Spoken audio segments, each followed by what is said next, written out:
Ketika Paus diberondong 4 peluru, 2 mengenai perut, 1 di lengan kiri dan 1 di lengan kanan, namun tak meninggal. Sahabat suara Flores yang budiman. Pada tanggal 13 Mei tahun 1981, terjadi upaya pembunuhan terhadap Paus Yohanes Paulus II di Vatikan City. Di saat menyapa para umat di lapangan Santo Petrus itu, Sri Paus ditembak sebanyak 4 kali dan roboh. Dalam sekejap mata, wajah Paus yang berasal dari Polandia itu pucat, hidupnya pun berada di ujung tanduk. Umat Katolik yang awalnya bersorak-sorai menjerit ketika mobil kepausan atau Popo Mobile membawa Paus Yohanes Paulus II ke rumah sakit. Pemimpin gereja Katolik sejak 1978 sampai kematiannya di 2005 itu kehilangan 3/4 darah dalam upaya pembunuhan tersebut. Dilansir The Sun, Jumat tanggal 13 Mei tahun 2021, dia menjalani operasi selama 5 jam, dan berhasil selamat. Namun yang membuatnya makin dihormati di seluruh dunia adalah, dia memutuskan memaafkan calon pembunuhnya, Mehmet Ali Agca. Agca, kini hidup tenang mengurusi kucing liar di rumahnya di Istanbul, Turki, menyebut Sri Paus sebagai saudara.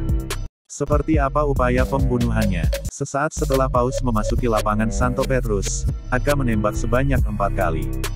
2 mengenai perut nyaris mengenai organ vital, 1 di tangan kiri, dan sisanya di lengan kanan. Kepanikan pun menjalar dalam penembakan yang terjadi pada tanggal 13 Mei tahun 1981, pukul 17.15 waktu setempat. 2 tahun sebelum mengeksekusi rencananya, Agca menyebut Paus sebagai pemimpin bertopeng para tentara salib. Saat itu, Agca menyatakan dia akan membunuh Paus dengan nama asli Karol Joseph Wojtyła, jika kunjungan ke Turki tetap digelar. Agca kabur dari penjara setelah membunuh jurnalis Abdi İpekçi di 1979. Agustus tahun 1980, dia menyeberang Mediterania dan mengganti identitasnya. Sebelum penembakan tersebut, Agca sempat bertemu dengan 3 komplotannya di Roma, dan naik kereta ke Milan pada tanggal 10 Mei tahun 1981. Di hari kejadian, begitu Paulus tiba, Mehmet Ali Agca mengeluarkan pistol semi-otomatis Browning High Power 9 mm. Pontiff yang tertembak pun roboh, dan mulai kehilangan kesadaran karena darah terus mengucur dari tubuhnya.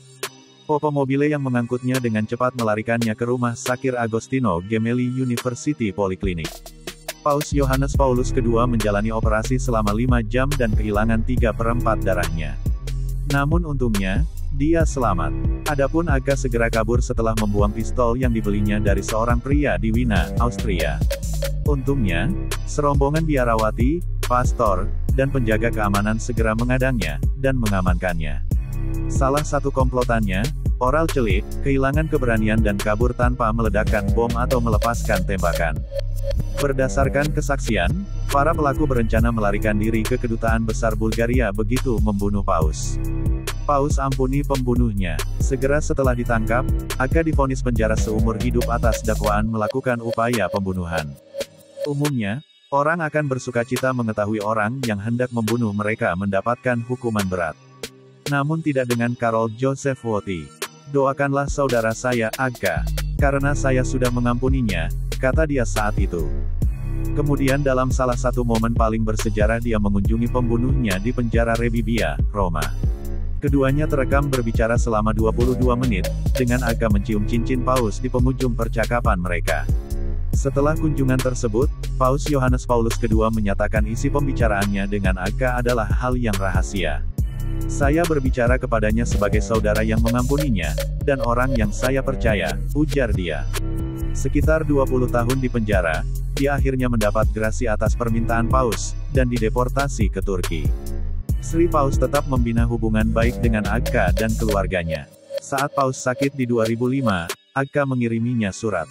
Paus yang dikenal harismatik itu pun meninggal pada tanggal 2 April tahun 2005, dan Agca mengaku kehilangan.